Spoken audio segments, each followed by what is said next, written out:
Good afternoon. Welcome to the cbdMD Incorporated fourth quarter and fiscal year ended September 30th, 2020 earnings call and update. This afternoon, the company issued a press release that provided an overview of its fourth quarter and fiscal year end results, which followed the filing of its annual report on its Form 10-K. Today's conference call is being recorded and will be available online at cbdMD.com in accordance with cbdMD's retention policies. All participants on this call will be in a listen-only mode. The call will be followed by a question-and-answer session. At this time, I would like to now turn the call over to your host, Ronan Kennedy, the company's Chief Financial Officer. Ronan, please go ahead. Thank you, Catherine, and thank you for joining the cbdMD fourth quarter and fiscal year end September 30th, 2020 earnings call and update. On the call today, we also have our Chairman and Co-CEO, Marty Sumichrast, as well as our Chief Marketing Officer, Ken Cohn. Following the safe harbor statement, Marty and Ken will provide an overview of our business. Then I'll provide a summary of the quarterly and fiscal year-end financial results. Following that, we'll open up the call for questions.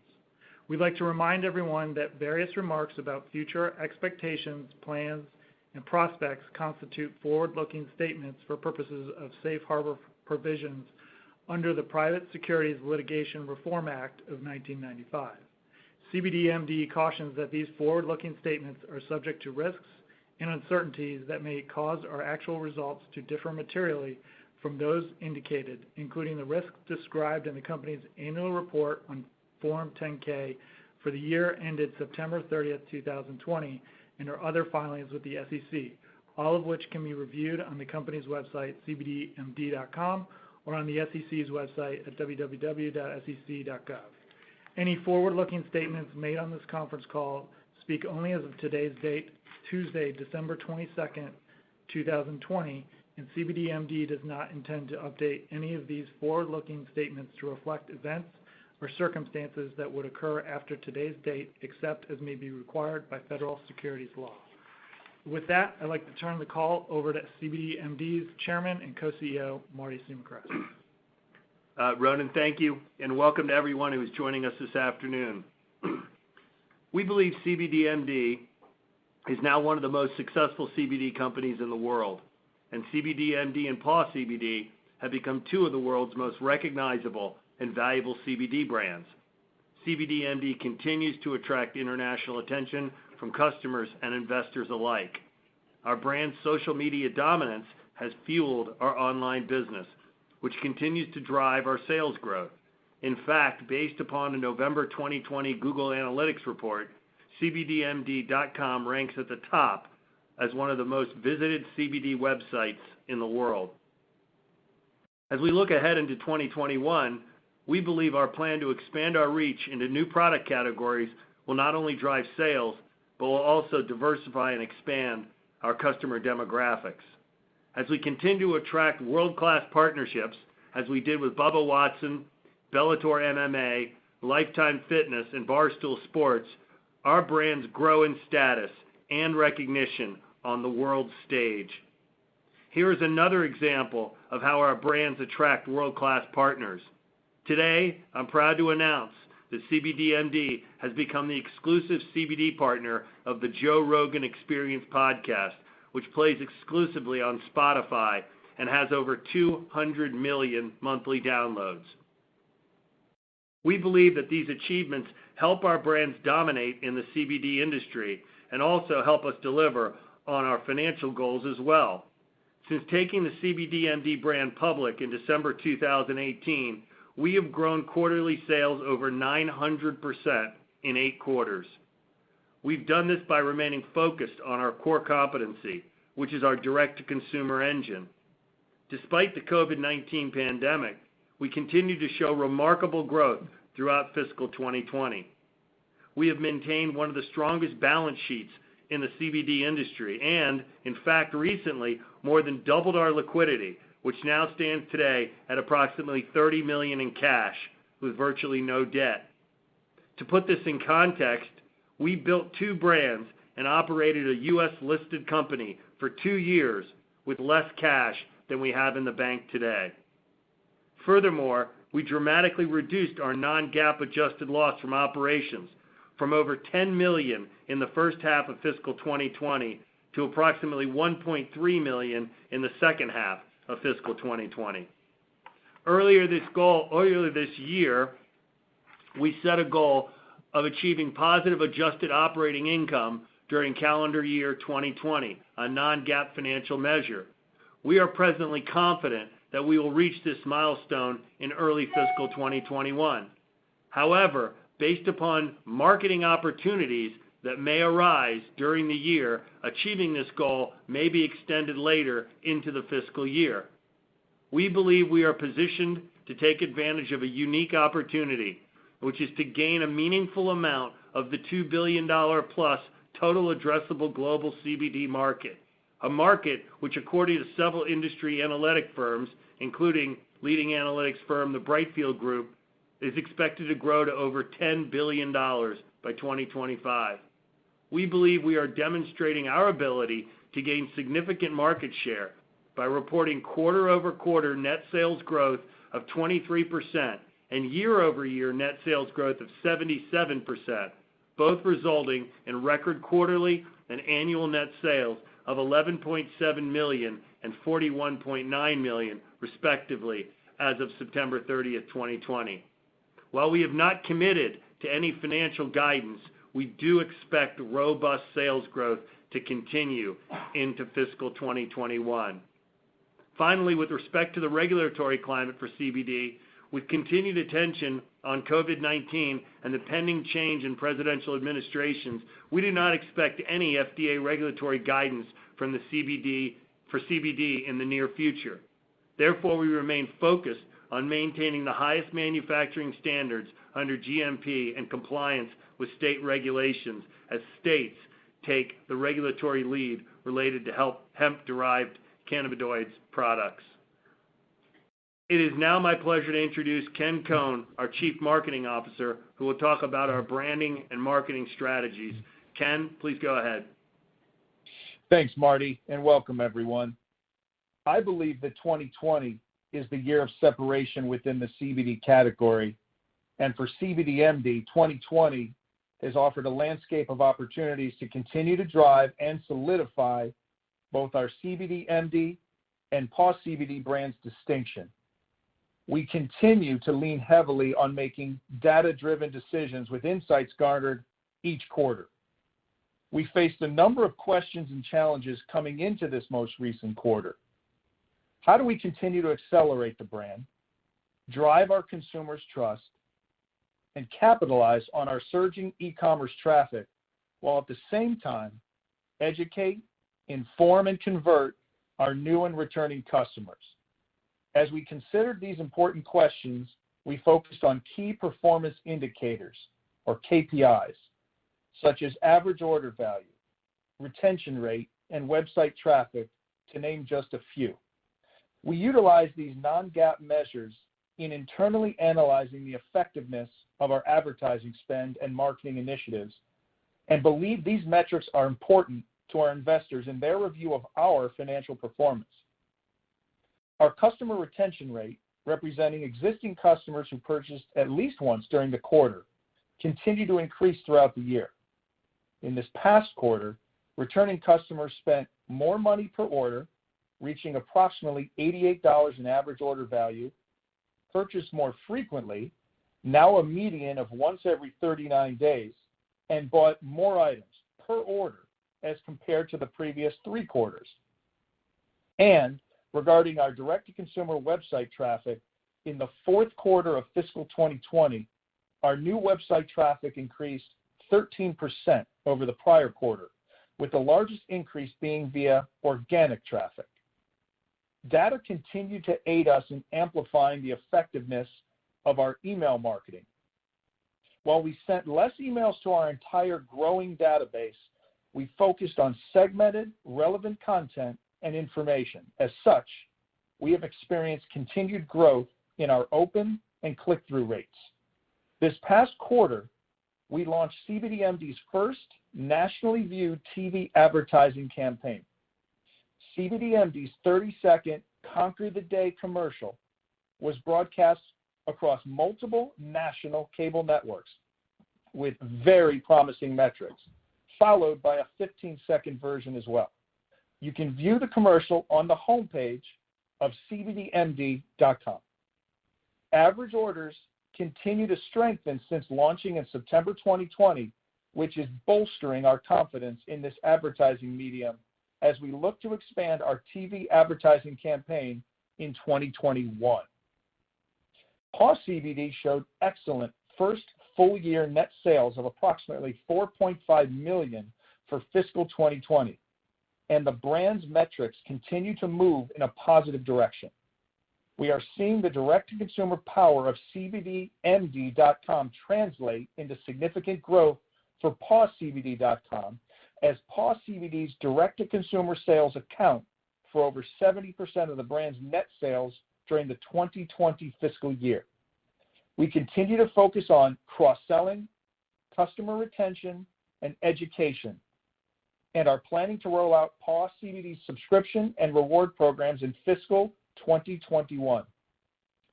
As we seek to mimic the expansion of cbdMD's success, our goal is to make Paw CBD the dominant brand in the CBD pet market. We also were very proud of the awards and accolades we received for many of our products. The Brightfield Group named cbdMD a top 10 domestic brand in 2 booming categories, topicals and skincare beauty. cbdMD was also ranked the highest in terms of overall consumer satisfaction, as well as the highest in unaided consumer awareness of any of the top 20 CBD brands in a survey conducted by Brightfield Group of more than 3,500 CBD users. Brightfield Group also ranked cbdMD as the top brand for high quality, innovative, and reliable. Paw CBD has also won several awards, including Pet Innovation Award for Best Dog Combing Product of 2020 and 2019's Pet Business Magazine Industry Recognition Award for Dog Combing Aid. During fiscal 2020, Paw CBD also launched a category-first partnership with TripAdvisor. Our B2B brick-and-mortar business has seen numerous achievements as well. First, our GNC partnership is both live on the GNC e-commerce site as well as on shelves in 90 GNC franchise locations. Second, several of our regional partners continue to expand distribution of our products, such as Save Mart, who increased their distribution from 5 to 100 of their locations. Lifetime is another example of our retail expansion success story. After strong customer demand, Lifetime expanded their distribution from 23 to 124 locations. Third, we are also excited to announce that Shop HQ launched with us this month, and we look forward to providing more updates in the coming weeks. And fourth, we have solidified our expansion into the lucrative C-Store distribution channel and have secured distribution for up to 3,000 new locations, with an expected launch in January 2021. With that, I'll now turn the call over to our CFO, Ronan Kennedy, to review our most recent financial results. Thank you, Ken. I'm going to start with a brief summary of our GAAP-based results. On a GAAP basis, total net sales for the fourth quarter hit another all-time high of $11.7 million, or a 23% year-over-year increase and a 10% sequential quarterly gain. For the fiscal year ended September 30th, audited net sales were $41.9 million. This was a 77% increase over the fiscal 2019 results. Our quarterly direct-to-consumer sales also hit a record high of $8.6 million in the fourth quarter of fiscal 2020, a 58% year-over-year increase. For fiscal 2020, direct-to-consumer sales totaled $30.5 million and represented a 106% increase over fiscal 2019. Our marketing investments and emphasis on developing a direct relationship with our customers paid off well during the year, resulting in our direct-to-consumer sales growing to 73% of our total net sales in fiscal 2020 compared to 63% in the prior year. Our wholesale business generated $11.3 million of net sales for fiscal 2020. Despite the challenges presented by COVID-19 during the fiscal 2020, This still represents a 29% year-over-year increase. We did see a rebound during the fourth quarter in wholesale business, which generated a total of $3.1 million in net sales, representing a 29% sequential quarterly growth. Our goal has always been to maintain a gross profit margin between 63 to 70%. Our GAAP gross profit as a percent of net sales came in at 54.4% for the fourth quarter of fiscal 2020 compared to 56% for the comparative prior year period. For fiscal 2020, our gross margin was 63% compared to 61.4% for fiscal 2019. The fourth quarter GAAP gross profit margin was after accounting for a non-cash inventory adjustment of $1.6 million. We generated a fourth quarter non-GAAP adjusted gross profit of 68%. The $1.6 million non-cash adjustment is mostly due to writing off old raw materials and a net realized value adjustment of non-core inventory. Going forward, we expect to maintain our gross profit margins between 63 and 70% as we seek to maintain strong direct-to-consumer revenue and take advantage of increasing operating leverage. We ended this year with $14.8 million in cash and cash equivalents on hand. Coupled with the approximate $15.7 million in net proceeds from our preferred stock offering completed earlier in December of 2020, we believe we have a very strong cash position going into calendar 2021 and more than ample capital to execute on our fiscal 2021 strategy. We believe this puts us in an enviable position in our industry and allows us to utilize our balance sheet to make further scientific and regulatory investments, continue to invest in incremental strategic marketing efforts, including increasing our TV spend, and support our efforts to expand our product portfolio. Our operating expenses for the September 30th, 2020 quarter were $10.8 million, which was an increase of 1.7% over September 30th, 2019 quarter. Overall, this resulted in a GAAP loss from operations of approximately $4.5 million for the September 2020 quarter, a 14.2% reduction in loss from the prior year period. For the fiscal 2020, our operating expenses were approximately $43.9 million, resulting in a GAAP operating loss from operations of $17.5 million, an 18.8% increase in loss from fiscal 2019. The company spent considerable time in the third and fourth quarters of fiscal 2020 focusing on reducing our cash expenses, and during the fourth quarter we spent additional time focused on our balance sheet. We believe the cost control measures made during fiscal 2020, along with our September 30th, 2020 balance sheet, position us very well for fiscal 2021. Along with the $1.6 million in non-cash inventory expense previously mentioned, we incurred a number of accruals and non-recurring or discretionary expenses during the fourth quarter. Our non-recurring operating expenses for the fourth quarter included $438,000 one-time accrued expense related to severance, $102,000 write-down of old receivables, $200,000 expense and discretionary bonus accrual, and together with the $760,000 in non-cash stock expense resulted in a non-GAAP adjusted operating loss of $1 million for the fourth quarter of fiscal 2020 compared to a $4.1 million non-GAAP adjusted operating loss for the fourth quarter of fiscal 2019. The increase in non-GAAP adjusted operating loss over the June 30th, 2020 quarter was mainly attributed to management's decision to increase discretionary marketing and affiliate expenses by $533,000 for the quarter and allocate expenses toward IP-related items. The 2020 full year non-GAAP adjusted loss from operations totaled $11.5 million, similar to the comparative prior year period.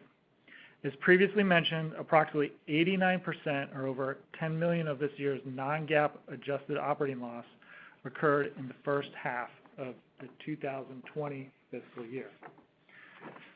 Other income expenses on our consolidated income statement include a non-cash contingent liability charge related to the December 2018 acquisition of Cure-Based Development.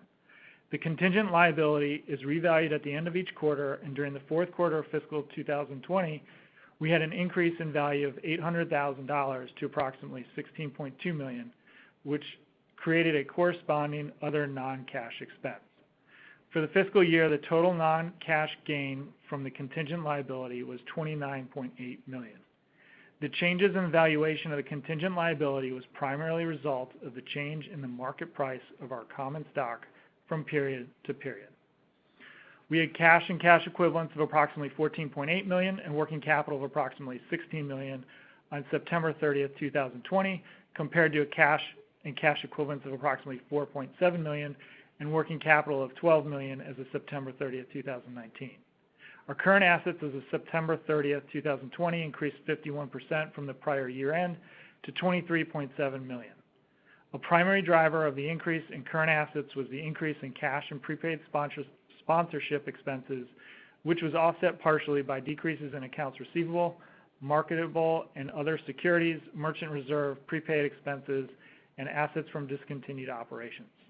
As of September 30th, the company's total current liabilities was $7.6 million, of which approximately $2.8 is accounts payable and $2.9 million is accrued expenses. The company has approximately $224,000 of financing notes on equipment for our manufacturing facility, as well as a $1.45 million SBA loan from the Paycheck Protection Program. We consider 2020 to be a success in many ways beyond our strong gains in revenue and second half adjusted earnings improvement. Our operations team made significant strides this past year too. We moved from a 5,000 square foot warehouse fulfillment space to an 80,000 square foot facility. We expanded our lab space by 130% and upgraded environmental parameters to meet NSF audit standards. We completed the audit and registration for both GMP and NSF, obtaining FDA registered facilities, and we introduced over 200 new SKUs to our portfolio. All of these accomplishments have been completed while maintaining budget levels and controlling payroll, and while navigating through COVID-19 this year. We are proud of our team's success and excited to see what they can accomplish in the coming year. With that, I'd like to now turn the call back over to Marty. Thanks, Ronan. With that, I'd like to open the call up for Q&A. Catherine? Certainly. Ladies and gentlemen, the floor is now open for questions. If you have any questions or comments, please press star one on your phone now. We ask that while posing your question, you please pick up your handset if listening on speakerphone to provide optimum sound quality. Once again, if you have any questions or comments, please press star one on your phone now. Please hold a moment while we poll for questions.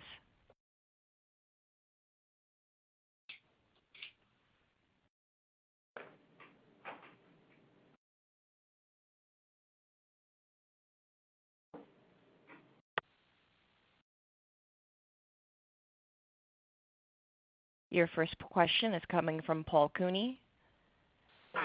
Your line is live. Hey, Marty. Hey, team. Congratulations on a great year, a great quarter. Love to see the growth in the company and the brand. Marty, I'm just, outside of what you're talking to us about in the conference call, what else can we expect going forward as far as the products are concerned? Just like what other kind of surprises can come up for us in the coming quarters, as far as your product and your brand? Well, thank you, Paul, and really appreciate your support. Look, I think we've always been innovative.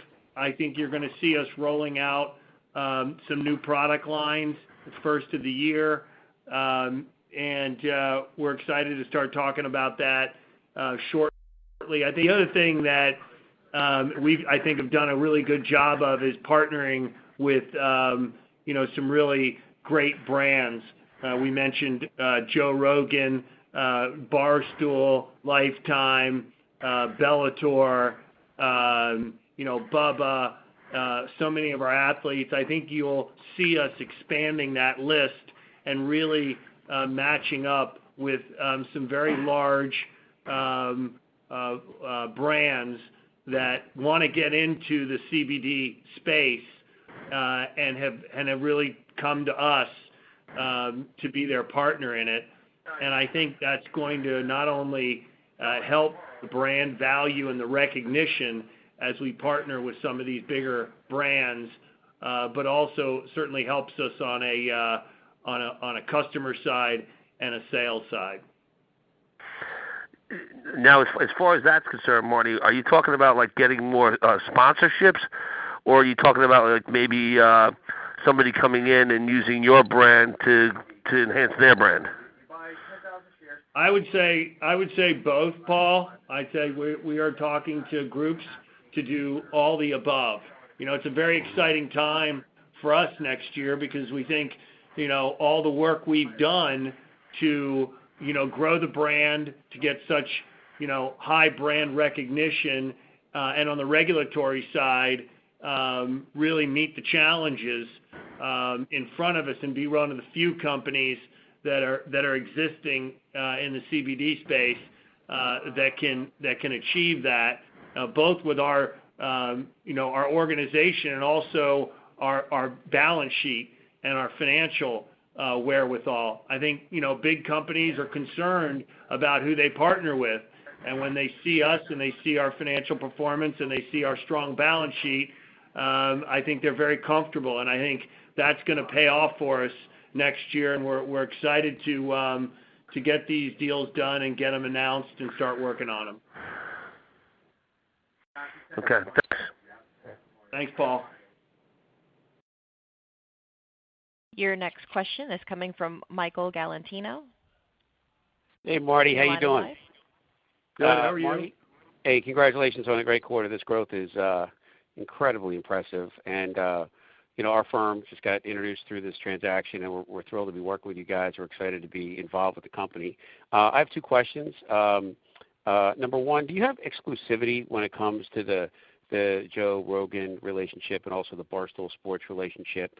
Do you have like time constraints on that? Do you have them for a year? Do you have them for for whatever? And then the second question I have is, do you see the direct multi-level marketing guys out there regarding CBD to be any kind of competition to you going forward? Thank you. Yeah, thank you. Joe Rogan is an exclusive deal for 2021. We've had a good, strong relationship with Joe. We were very excited that he got on with Spotify, which just enhances his brand, which certainly enhances our position being his partner. So that one is exclusive. Barstool is not exclusive, but we think we're probably one of the biggest CBD brands that are through their platform, and we love Barstool and everything they're doing. So we're going to continue a very strong commitment to Barstool. As far as the multi-level marketing, look, we don't really see that the MLM guys are necessarily our competition, because they don't really focus on brand as much as we do. And I think that's such a big distinction. And I'm not sure, certainly the distribution channels are significantly different. So look, it's a huge market out there. As I said, it's about $2.5 billion now. It's growing to, depending on who you talk to, $10, $15, $20 billion in the next 3 to 5 years. And the current, say, top 20 CBD companies only have about 20% of the market share. And so you have this huge piece of market out there that other 80%, that we are gaining into. On top of, you've got the pie getting bigger. So there's just an enormous amount of runway for us. We sit at the top of the branding space in CBD, both at cbdMD, and of course our PAW brand is doing really great for us. So we don't necessarily see the MLM crowd as a direct competitor. Certainly they sell CBD product, but not certainly the way we do it. That's what I thought. Thank you. One follow-up question on the PAW brand. What kind of growth do you expect in 2021 in that division? Well, we haven't given out guidance, but I will tell you that we were really pleased with our growth. I mean, we basically started it from scratch and did $4.5 million in the first 10, 11 months of operation, and that's also in a COVID environment where a lot of that was. The other thing I'll tell you is this: unlike cbdMD, where there is a lot of competition. The pet business, the CBD pet business, there's just not a lot of competition. So we went from nowhere to the top in 1 year. We think the opportunity is really big in the pet market. And if anybody on the call knows, if you own a pet, you spend just about anything on your pet. So we think it's a great market. We're excited, and we think we got a great opportunity to grow that brand very quickly in the next year. But we haven't given out guidance, but we expect to see significant growth. Thank you. Sure. Your last question is coming from Ben Mendel. Your line is live. Yeah, Barry Mendel. Couple things. How you going to market your pet brand, your Paws brand? What kind of marketing program do you have? Number one, and number two, can you talk about pricing in the CBD area? What the competitive landscape looks like in the CBD area. Yeah, I can. Ken, why don't you talk about the marketing on Paw CBD? Sure. What has happened is we've been able to take a lot of the learnings that we've gained on the cbdMD side of the business and apply it successfully on the Paw CBD business. And certainly when it comes to, tactics, whether it be email, whether it be display, whether it be social, whether it be influencers, we've seen a very similar trajectory as Paw CBD becomes synonymous with the CBD category, like we're seeing on the consumer side, on the human side. So we're going to continue to let the success on the MD side kind of point us in the right direction on Paw, because it's done so since the outset. So Marty, why don't you jump on the second question? Yeah, look, as far as pricing is held firm, and we don't see right now much price compression out there. Okay, thanks. Sure. With no further questions in the queue, that does conclude our conference call for today. Thank you for your participation. You may now disconnect.